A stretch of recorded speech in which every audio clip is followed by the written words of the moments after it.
Hey, what's up? It's episode 111, Pain Points of Wealth, and we're in the midst of earnings season. 70% of companies have beat expectations, and that seems to be the theme this year. Whatever your economists and strategists told you what was going to happen is not happening. Things are better than expected, just like we told you on this podcast. Well, we're going to tell you why everything's going better in the economy than everyone anticipated, why earnings are better than anticipated, and what you need to be doing right now with your money. And also, if you're thinking about having a financial advisor, you don't have a financial advisor, does it even make any sense? Well, we're going to give you our 2 cents on that. Check it out. We got a great show.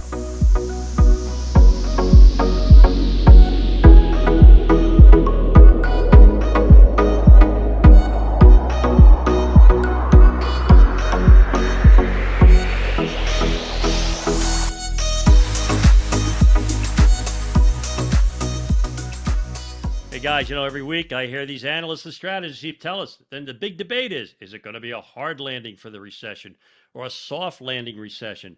How about all the economic data and indicators have come out so far as a no landing recession? Matter of fact, no recession. Yeah, which is pretty remarkable when you had literally every single professional on Wall Street saying it was a foregone conclusion. We're definitely going to have an economic slowdown this year. We're going to have negative growth in the economy. And now the exact opposite is probably going to happen. Like, how can so many professionals get it so wrong? Well, it's funny. It's not just the professionals. It's also our clients that think that we're also going in a recession. As a matter of fact, the last 2 days, I did 8 meetings with our clients down in Florida, and every single one of them was shocked to find that their portfolio is actually up for the year. I know. It's really amazing, Chris, because the media just does that. They have this drumbeat of negativity. They're pessimists. They're perma-bears. It's almost as if they don't want things to go up because they won't have any viewership. But when you have 517,000 new jobs created, when you have a 3.4% unemployment rate, when you have purchasing power going up, auto sales just went up. And you know what? I think the housing market's already bottomed. Well, what's crazy about that is okay, so the markets have been going up since last fall, yet the economic data is just getting better now. And this has kind of always been our point, is markets already look out into the future ahead of time. So when you wait for the news to get better, you already miss so much return. Like I saw on CNBC the other day that CEOs all of a sudden are more confident we're not going into recession, whereas a couple months ago they all thought we were going into recession. The time to buy was when they all thought we were going into recession, not now. Well, they say, guys, right? History never repeats, but it often rhymes. Mark Twain's famous comment or quote. And, we had a COVID lockdown in our country. We came out into a recovery. The stock market boomed. The economy boomed. And now the same things happen in China. But the strategists are like, oh, no, that's different. No, that's not, that's not going to have a big impact. Just because they have $2 trillion to $5 trillion in purchasing power, they're not going to want to spend it because they've been locked down for 3 years. I mean, give me a break. Right. And that's not even the focal point. The focal point's what the Fed going to do. And at this point, who cares? The bond market's already telling you the Fed eventually here is going to have to start to whether stop raising interest rates or actually start to reduce interest rates. The bond market's already been telling you that. Interest rates have been going down now for months. Again, the market's way ahead of what's actually going to happen. You don't have to sit and wait around to hear what the Fed's going to say. The market already told you. And just to put that in perspective, the 10-year Treasury since its height in October is down almost 17%. I don't know about you guys. That's pretty darn substantial. Yeah, well, I think that's the bond market speaking loud and clear, Chris. But, a lot of folks, they want to depend on what Chairman Powell says. And, he's been very hawkish until last week, right? A week ago Wednesday, he was very dovish. He said disinflation 11 times, right? He's already signaling to the market, hey, I may be done raising rates. Plus, they're data dependent. They don't know what they're going to do till a week before the meeting. So why do these analysts and strategists think they can tell what's going on? Well, I think Chairman Powell needs to start coming out and just saying, well, I talked to the Payne family and here's what they think, because I think that'll make the market just skyrocket. Well, it's also, too, you don't know what kind of reaction you're going to get in the short term. We talked about this before, but, who would have guessed this year that big tech, we talk about disruptive technology, would be the leaders. And now I don't know if that's a long-term trend, and we probably think it's not, but you had a lot of investors that were betting against whether it was Apple, whether it was Tesla, whether it was Google, and they really got hurt coming into the year because all of a sudden those stocks have ramped. It doesn't matter if their news is even good. Like if you look at the big 5 technology companies, their revenue growth was only 1% last quarter, yet all the stocks have had huge rebounds here. So you just never know what's going to happen in the short term. And this is why, you got to be covered in your portfolio with everything. Well, guys, this whole decline last year was really about wringing out the excess speculation. And there was a great article in the Journal last week about these young millennials, very new at investing, who suddenly became masters of the universe. And this one millennial ran his portfolio up to $1.5 million. Of course, he matched his lifestyle up to this newfound wealth. And of course, you know what happened. He lost it all. He got totally wiped out. He's now working in a deli in Las Vegas, and he thinks a 3-month T-bill is a great way to invest now. So it's, really, with bringing out the speculation, those types of stocks aren't going to come back. They're not going to make a fortune in cryptocurrency going forward. But there's so much opportunity in every other financial asset, and there always are. There's always opportunities. You just have to know where to look for them. Yeah, and I think half the battle is just being in, right? I mean, the worst thing you could have done here, or probably the riskiest investment strategy, is being underinvested, right? Because we were waiting for that all clear sign. And as you can see, it never really happens. Markets turn first. I mean, literally, we've been in a new bull market probably as of the end of last September, right? I mean, so that's almost like 6 months of a new bull market, yet we're still seeing most investors are still waiting to figure out what's going to happen. And like, that's a horrible investment strategy. That's the whole problem, I think, with, trying to define these short-term movements. Isn't it 20% down a bear market and then 20% up is a bull market? Well, we had a major bull market then from October to January. But here's the facts. Right now, we're off to a spectacular year, right? We had a down year last year for all intents and purposes, in most asset classes. Some were bear market territory, some were just corrections. But we had an up, December, right? At the end of December, we had a Santa Claus rally. We had the first 5 days of January were up. We had the month of January up. That's called the January barometer, according to the Stock Market's Almanac. And whenever you have the market up for January after a negative year and all those other criteria are met, the market goes up that year 100% of the time. 100% of the time. So if you're sitting there waiting for somebody to ring the bell, you're going to be waiting a long time, I think, guys. It's not going to let you in. Well, you know what, guys? I've done a lot of annual reviews over the past 6 months with our clients, and of course, with the volatility in the portfolios, everybody's feeling a little rocky. But one of the things I've realized is that you really have to have, almost like religious like faith in the viability of the stock and bond market, because what ends up happening is in these tough times, as we've seen, people always make the wrong decisions at the exact wrong times. Well, it's true, because think about all the misinformation out there, right? I mean, we've been pretty, I guess, like staunch in our view that like, hey, we don't think we're going into recession. We think that inflation will come down. It is actually transitory, ironically. And we don't think the employment market can cool off here. We're a small boutique firm here, yet these strategists at these huge firms, they have more economic data than we'll ever even look at, always get it wrong. Like, you can't predicate your strategy based on the quote unquote experts. That's the scary part, because you're looking at it right now in real time. Man, they haven't been a little wrong. They've been way off in projecting what was going to happen this year. It's crazy. Well, guys, I think this is what it really comes down to, is people got to live by my Bobisms, right? The number one Bobism is the world doesn't end very often. And the other Bobism is time passes and markets operate. Now, while most of these people have been wringing their hands, right, sweating out all this negative news, the market's been operating. And value, the S&P 500 value portion, is at a new high, right? We just saw new highs in Europe, and the market just keeps going up. And I really do feel sorry for the perma bears and the pessimists, because when you're on the wrong side of a bull market, it is the worst place in the world you can be. It just tortures you every day, and you just hope and pray that, some piece of bad news is going to come in and bail you out, but it doesn't. And it won't bail you out until you're back in. Well, here's another great Bobism. You don't have to be right. You just have to be in.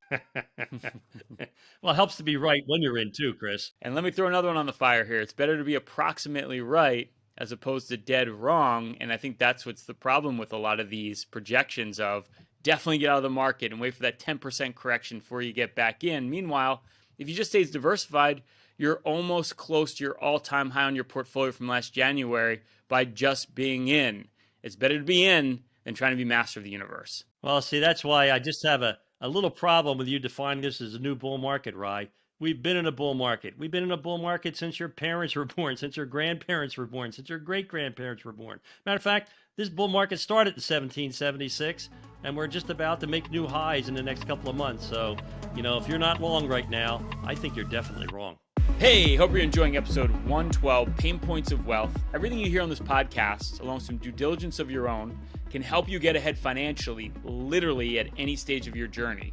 But if you've saved over $1 million and you want a more hands-on approach, Bob, Chris, and I will run for you our Total Financial Master Plan. This is a plan that we've been working on for years, and we'll do it at no obligation or cost to give you a full holistic review of everything you're doing. There's no other firm out there that will do this work up front for free.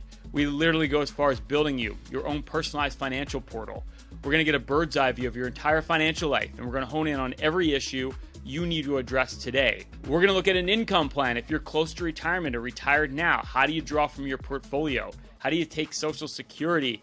How do you draw from your portfolio so you don't run out of money with inflation literally at a 40-year high? We put together a dynamic income plan so you don't run out of money. We're going to look at fees and taxes.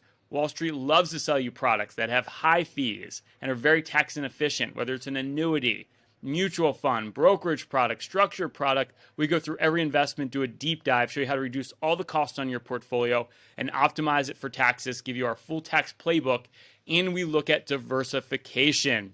Are you well diversified? Did you get hit hard last year as markets were extremely volatile? Or do you have a lot of money in cash earning nothing, trying to figure out what to do, paralysis by analysis because there's so much uncertainty out there? We'll put together a full investment game plan, show you how to diversify your money properly, show you how to grow it, but most importantly, protect it over the rest of your life. Simply go to www.paincm.com/financial plan if you saved over $1 million for your financial plan to see if you qualify for a free financial review.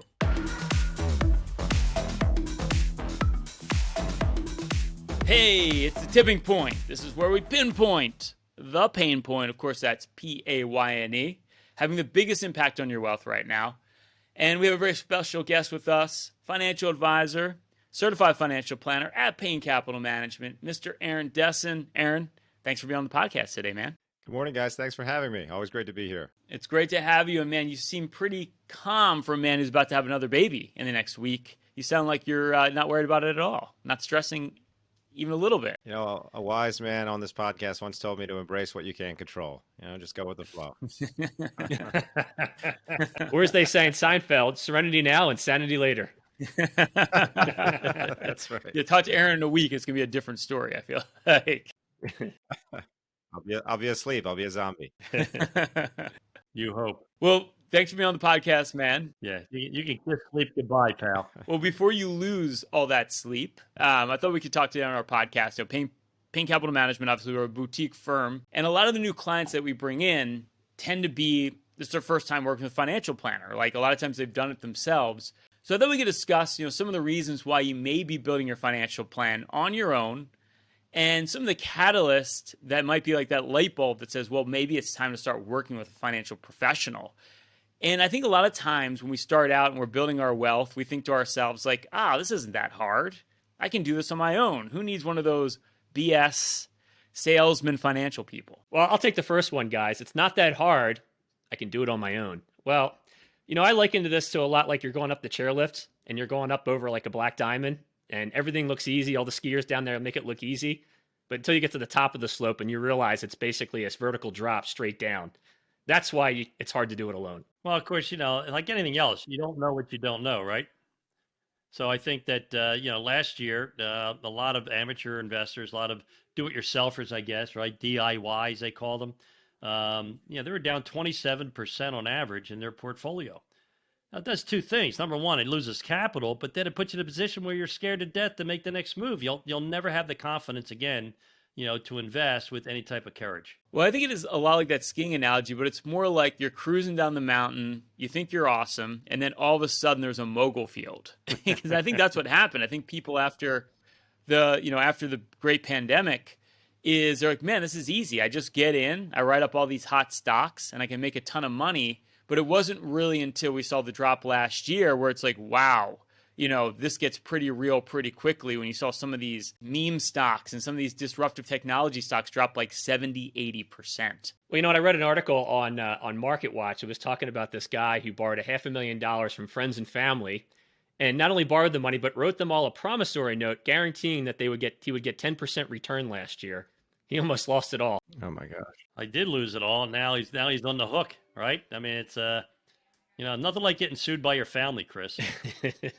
I mean, think about it, guys. Over the last couple of years, how many cocktail parties or networking events have you been at where somebody's pitching you Bitcoin and puts their life savings in Bitcoin? What can go wrong? I mean, where are they at right now? It's tragic what's happening. But it's making a big comeback, Aaron. So you just wait. Yeah, I'll tell you what, there was a reckoning that happened last year. Yeah.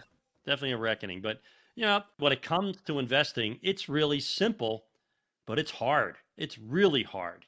And unless you have a strategy, you have a discipline to stay invested, something's going to happen that's going to cause you to make a mistake. And sometimes those mistakes you can't recover, right? Like that young guy lost 1.5 million, trading his own account last year. Maybe he'll recover from that because he's in his 30s, but I doubt it.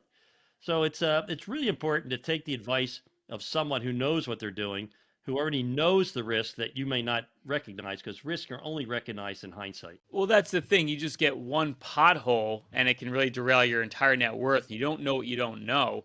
I think another interesting perspective is, Aaron, you probably see this a lot too, is a lot of times we think, well, it's way more expensive to work with a financial professional.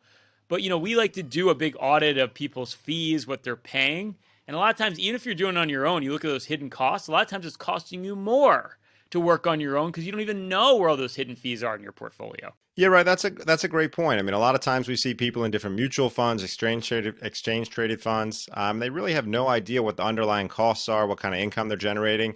And I mean, talking about cost, is it going to be more expensive working with an advisor and preserving your wealth and growing it over time, or is it going to be more expensive to lose everything in a market downturn? So there's definitely a lot of hidden risks there. Yeah, Aaron, that's a good point about the mutual funds and the ETFs and, looking at costs and tax savings, but also looking at things like bond funds. If you were in a bond fund these last 2 years with interest rates going up, you probably took a really big hit versus owning those bonds individually. Yeah, I had dinner not too long ago with a good buddy of mine. He's a big client. And he said, yeah, you've done great for me, Bob. But, come on, let's face it. The last 15 years weren't all that hard. I said, yeah, it would have been really hard for you because when I opened your account 15 years ago, you were 100% in cash with a couple of mutual funds. I said, it would have been really hard for you to get the returns in that position. So I said, it's so easy. Why weren't you invested? He goes, well, I never thought about that. Well, that's the biggest misconception about the last 10 years. Markets went straight up, but it was the most underinvested bull market of all time, which means most people were not invested. They were sitting in cash. They were so scorned from the great financial crisis that it literally took us the decade to persuade investors to get back in. Our clients were like, look, you have to be in. It's a time to be in. And people just didn't trust the stock market. They only trusted it at the top after the pandemic when the market got way too expensive. And that's the way it always works. And that's why a lot of times having a professional, and Aaron, you probably feel this way, it's kind of like sometimes you're just trying to correct people's bad decision-making as humans. I mean, last year was a perfect example of that. I feel like every time we have a downturn in the market, you get those inevitable phone calls to people that want to go to cash and sell out. And it's really about, we might as well just get a couch in the office and have a therapist next to financial advisor because that's, Yeah, that sounds great, Aaron. Can I make an appointment? I've got some issues I want to work through. Please, my door's open. Another comment you hear a lot is, well, I'm still a few years away from retirement, so I don't really need advice at this point. Whereas we know the sooner you start planning, man, oh man, the better your life is financially when you move forward. The wind is at your back when you make those decisions earlier and not just wait until you're quote unquote retired. Well, that's a good point too, Rye, but also the fact that when you retire, chances are you're probably going to live for another 25, 30, even 40 years. That's a lot of longevity for that money and still needs to be appropriately managed so you don't run out. Hey, Chris, you just hit the nail on the head. It's all about planning because if you do a wealth projection without factoring in inflation, you're going to think, oh man, I'm fat, dumb, and happy. I'm in a great position. You're going to run out of money. It's amazing when you see the impact of that insidious hidden tax inflation, especially at the rates inflation's running at now. You've got to make sure that you've got a plan in place to grow your portfolio net of inflation. It's the biggest risk every single investor has, whether it's recognized or not. Well, Dad, I'm really glad you brought up inflation because, I've noticed my rent's going up, the cost of food's going up, the cost of gas is going up. I came up with a great plan. I think I'm going to end my lease and move in with you and Mom. Spend the winter in Naples and spend the summer in Ocean City. That sounds great to me.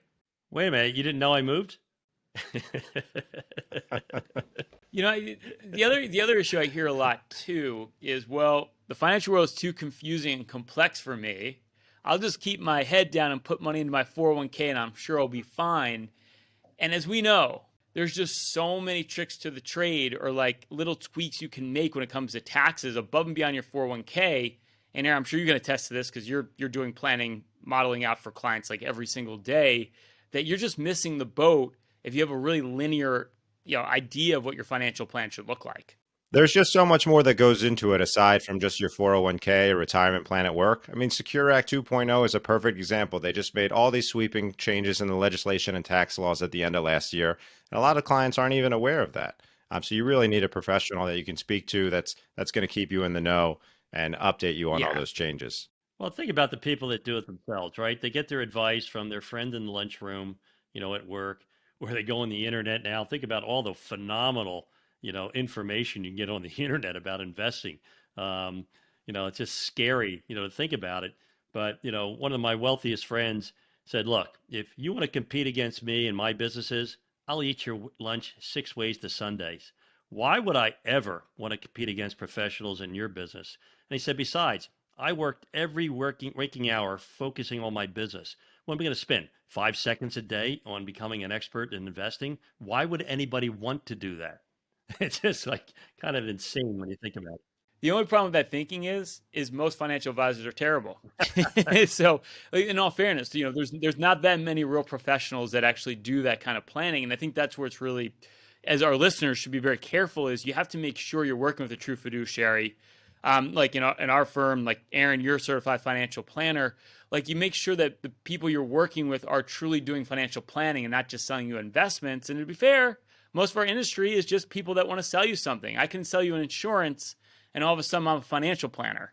Well, having a whole life policy that probably you don't need is not financial planning. So you've got to be careful.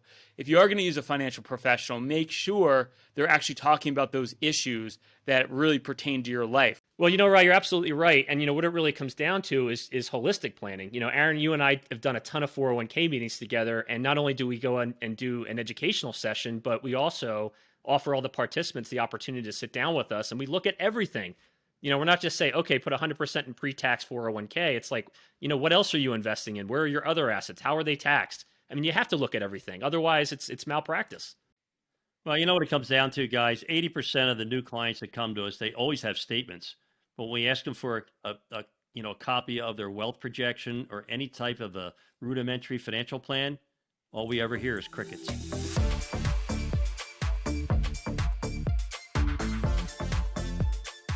All right, it's a hidden facts of finance, random financial facts that may surprise you or even shock you. All right, Bob, the Federal Reserve has raised interest rates to their highest level since early 2008. Yet the big five banks, that's Bank of America, Citigroup, JP Morgan, US Bank Corp, and Wells Fargo, only paid an average of 0.4% interest on consumer deposits and saving and money market accounts during last quarter. I think people might just be getting screwed on the amount of interest they're receiving on their bank accounts. What do you think? I think you're absolutely right, Ryan. When you look at the Treasury-backed money market fund, that's 100% in government-backed guaranteed treasuries is yielding over 4%, and they're paying 0.4%. That's a heck of a fee, to custody your money. So if you're not willing to move that money over, to a Treasury money market fund or a short-term Treasury, then what I would recommend you, since you're helping the bank make so much money, you should buy those bank stocks. Yeah, well, the dividend's a lot higher than that 0.4%. All right, Chris. Activist investors in general don't appear to add much value to the companies they target. We just saw a big activist move against Disney that actually didn't end up happening. They tend to earn uninspiring returns for their own investors after paying hefty fees. The Bloomberg Activist Hedge Fund Index only returned 132% over the 9 years through the end of 2022 versus the S&P 500 index. Let me say it again. Versus the S&P 500 ETF returning 145%. Sounds like if you have a good story, you can raise money, and if you can raise money, you can charge a lot of fees. Well, you know what? It sounds like they advocate for higher fees for themselves and lower returns. And I don't think that's anybody in our client base, and certainly we're not interested in. Well, when these activists come in, it's not because they want to help the company. It's like buyer beware. They're out there to make themselves enriched. So, I've never been a big fan of activist investors, or corporate raiders, as they used to be called, and back in the 80s, Dad. All right, Aaron. The average individual investor portfolio has declined 27% since peaking in December of 2021. Too many meme stocks, it sounds like to me, according to estimates from Vanda Research. Compared with the S&P 500's roughly 13% decline over the same time period, monthly active users at online brokerage app Robinhood, which helped make trading cool among newbies, recently fell to their lowest level since the company went public. Sounds like a lot of these young, unexperienced investors just had their head handed to them. History doesn't repeat, but it really does rhyme. This is so similar to what we saw with the dot-com bubble, doctors and people quitting their jobs to become day traders. It's just amazing how the human behavior repeats itself over and over again. Well, it goes back to Chris's skiing analogy, right? I keep thinking about that mogul field, and then it's like, oh, wait a second. This is a lot more treacherous than I thought. And as Bob likes to say, investment, it's an old Bobism, but investing, I think the media makes it seem like it's a game.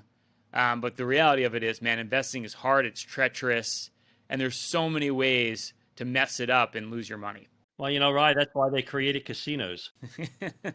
One would argue that the stock market is like a big casino without the drinks, but I don't know. That's for another podcast. All right. Well, Aaron, man, good luck this week. We're all crossing our fingers. Hope you have a healthy baby by the end of the week, and hopefully you get maybe a little bit of sleep. Thank you. Bob, I was going to see if you got any room at your place. Maybe we could shack up there for a couple nights too. What do you think? Your daughter is welcome here anytime, man. She is so much fun. Hopefully we can repeat with number 2. We'll see. Okay, another great episode. Hope you enjoyed episode 112, Pain Points of Wealth. If you love our podcast, like our podcast, please give us a 5-star rating on iTunes. Leave us some comments there. You can always ask us questions. Go to bebullish.com/questions. If this is on Spotify, you can subscribe. And if you're watching this on YouTube, you can like the video. You can subscribe to our channel. Click that notification bell to be updated every week of all our new content. Your support gives us the ability to continue to do this podcast. That's it for this week. Stay loose and keep an open mind.